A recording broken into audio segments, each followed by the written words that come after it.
Este é o videocast do TCE de São Paulo, o órgão responsável por fiscalizar as contas do poder público estadual e também dos municípios que integram o estado de São Paulo. Hoje eu tenho a honra de receber aqui o conselheiro Edgar Camargo Rodrigues. Tudo bem, senhor Edgar? Tudo bem, tá ótimo. Bom, eu queria começar falando, porque quando a gente fala sobre Tribunal de Contas, a gente imagina um tribunal mesmo, aquela coisa que a gente tem na imaginação na TV, réu, promotor, juiz, advogado. É isso mesmo? Como é que é essa história? É um pouco isso, Patrícia, mas não tanto assim.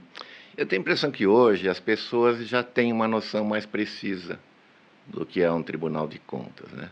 Porque vem muito no noticiário, o TCU tem um protagonismo muito forte, está sempre nos jornais, na televisão, tal. As pessoas já perceberam que Tribunal de Contas, na verdade, existe para fiscalizar governos, né? As pessoas que lidam com dinheiro, que lidam com patrimônio público. O Tribunal de Contas de São Paulo também está sempre na mídia com as suas ações.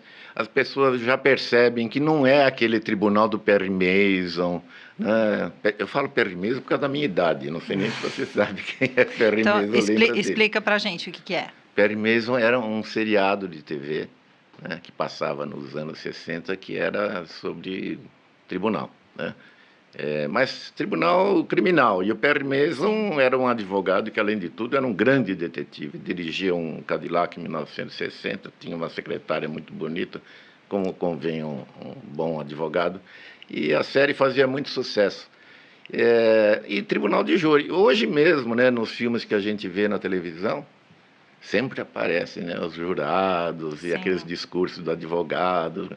Não é esse. O Tribunal de Contas, na verdade, não é assim. Ele se aproxima mais, digamos, do Tribunal de Justiça, né, com a sua austeridade, e mais tratando de processos do que propriamente num tribunal espetáculo, que seria esse o Tribunal da Televisão. As pessoas sabem já o que são os tribunais de contas. Bom, já que não é aquele tribunal que a gente costuma ver na televisão, eu queria que o senhor me explicasse exatamente, então, o que tem de diferente? Como que é esse tribunal? Em primeiro lugar, é um tribunal que não precisa de provocação. Não precisa ter um autor provocando uma ação, não precisa nada disso. É um tribunal que funciona permanentemente e saem a campo os seus agentes de fiscalização para saber se o administrador público está gerenciando, né, as contas da maneira como deve. Hoje em dia nós temos a auditoria eletrônica, os municípios todos estão ligados à Aldesp, que é a Auditoria Eletrônica do Estado de São Paulo, e esta prestação de contas é praticamente diária. E o tribunal acompanha o desenvolvimento destas contas, porque elas são examinadas anualmente. Eu estou me referindo às contas, né, dos prefeitos especialmente. Sim. Então, durante todo o exercício, esse acompanhamento é feito. Por quê?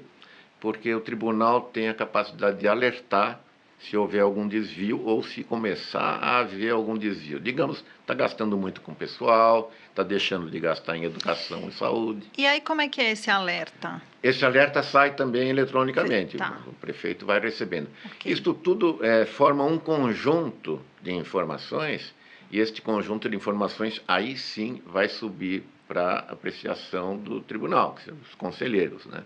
Num primeiro momento, numa das câmaras, são duas câmaras de 3 conselheiros cada uma, ou a primeira ou a segunda câmara, ela é sorteada, vai analisar, são 3 conselheiros que analisam, digamos, essas contas. Desta decisão, se ela for contrária aos interesses do prefeito, aí no caso, desta decisão cabe um recurso. Aí se reúne o tribunal pleno, que são todos os conselheiros, 7, mas o presidente não vota. Então, novamente, essas contas são reapreciadas agora com todos, né? E se elas estiverem ruins mesmo, coitado do prefeito, porque Não tem faça. jeito. E tem um percentual bom de contas reprovadas, né? Sabe me dizer mais ou menos qual é esse percentual? Mais de 30%. Está por aí. É muita conta rejeitada. Então, para a gente tentar explicar mais um pouquinho, qual a função exata de cada órgão dentro do TCE? Basicamente, a gente tem que entender como funciona, né, o TCE.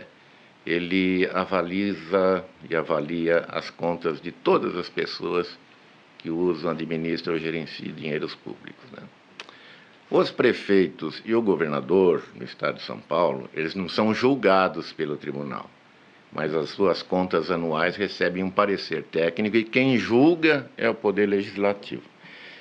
Os demais, presidentes de fundação, o presidente do Tribunal de Justiça, o presidente da Assembleia, o presidente da Fundação Padre Anchieta, por exemplo, Sim. todos prestam suas contas e estes sim são julgados. Aí o tribunal funciona como um tribunal mesmo. Mas aí pergunto, por que a diferença? Porque e aí que eu acho que é a beleza do nosso modelo de controle externo. As pessoas às vezes reclamam, falam, mas o Tribunal de Contas deu um parecer contrário às contas do prefeito, digamos, de Pirassununga, e a Câmara se reuniu e aprovou as contas, derrubou o parecer. Mas como é que é esse trâmite? Pois é, mas veja que coisa fantástica. O prefeito foi lá porque o povo elegeu. E o povo que vai julgar pela Câmara. O ciclo se completa, entende? Essa é a beleza do sistema democrático. Então, se a Câmara se reunir e achar que o tribunal, apesar de seu parecer, deveria ter aprovado as contas, ele pode fazer isso à vontade. Porque o prefeito pode não gastou na educação, não gastou na saúde, não fez as estradas que deveria, mas a Câmara acha que ele foi um bom prefeito, o povo acha que ele foi um bom prefeito e aprova suas contas. Isso escapa à capacidade do tribunal de decidir. Agora, os demais todos são julgados. Aí o povo não interfere mais, não. Bom, existe um relator, né, nesse processo, mas qual que é o papel desse relator?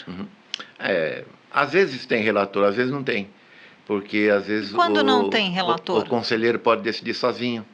Sabe? A decisão a gente chama de decisão monocrática. Dependendo do valor, da importância, da qualidade do processo, coisa mais simples, o conselheiro decide sozinho. Decide no seu gabinete, está decidido dessa decisão, aí sim cabe recurso para uma das câmaras. Mas o relator surge no colegiado, quando a decisão é tomada ou numa das câmaras, com 3 conselheiros, ou no pleno, como eu disse, com os 6, mais o presidente, que se for chamado a votar nos empates, ele participa.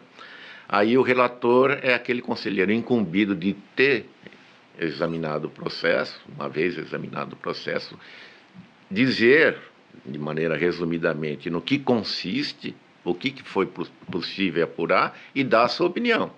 É isso que é debatido, né? Então se chama voto do relator. Então, em discussão, o voto do relator. O que se discute é aquilo que o relator trouxe para a Câmara ou que trouxe perante o plenário.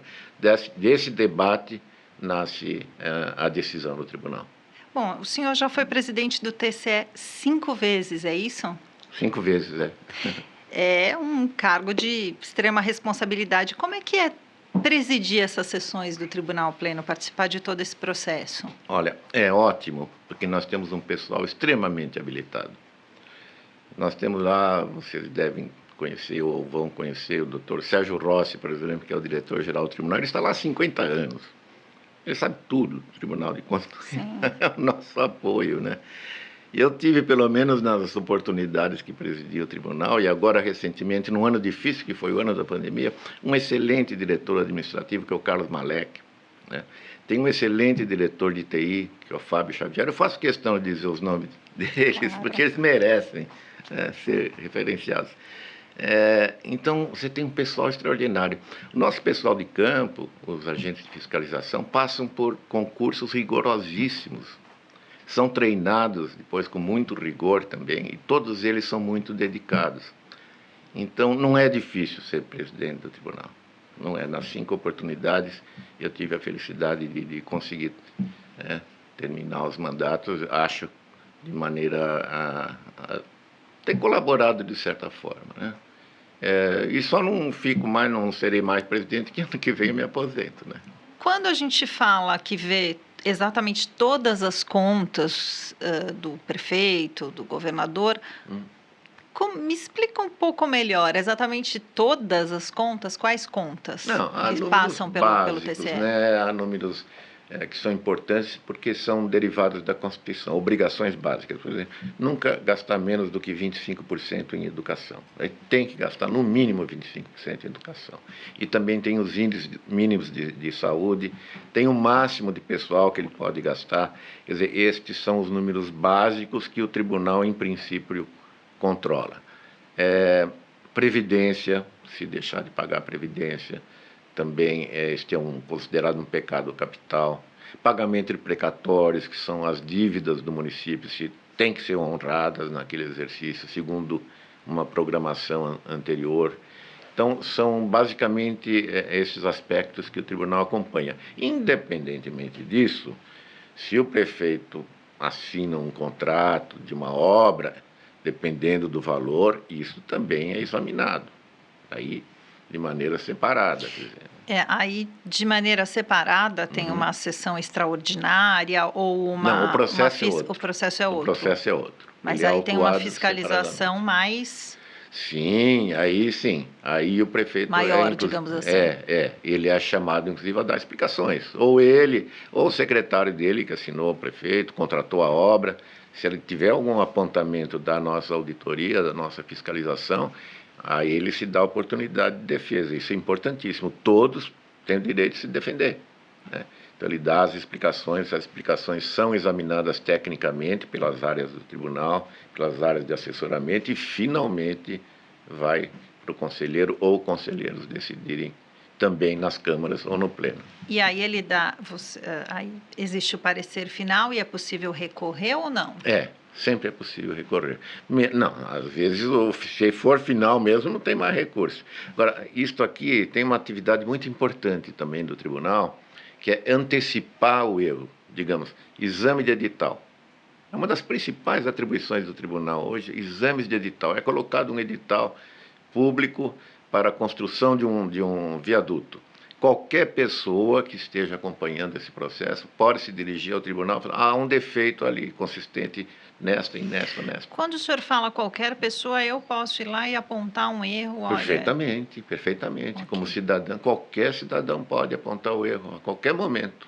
Aliás, não precisa ser nem um edital, você pode representar. Sim. Se não estiver gostando de alguma coisa, não na Fundação Padre Anchieta, que te complica, mas numa outra secretaria, olha, essa secretaria aqui tem este erro. O tribunal recebe aquela representação, manda ver, manda investigar, e disso tem uma consequência.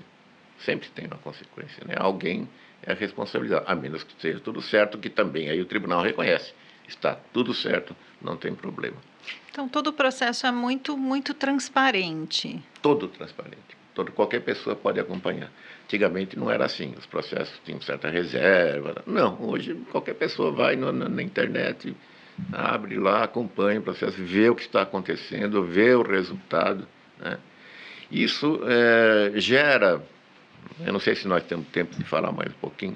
Está gerando alguma preocupação com a chamada apagão das canetas. Não sei se você já ouviu falar. Não, o que é exatamente esse apagão das canetas? É o receio que o administrador tem de tomar medidas, porque, eventualmente, os instrumentos de fiscalização podem criar para ele algum embaraço depois. Então, ele prefere não decidir, né? Isso parece que está acontecendo em alguma medida no Brasil, tanto que o Tribunal de Contas da União está fazendo até pesquisas para saber até que ponto isso acontece, e ele é real. Ele é real.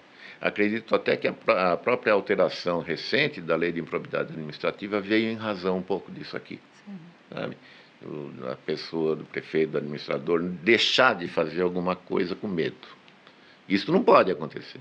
Tanto que nós temos, o tribunal há anos, há décadas, ele se esmera no ensino, na doutrina, nas reuniões com o pessoal. Nós estamos investindo muito na qualificação do pessoal das administrações, especialmente nos municípios.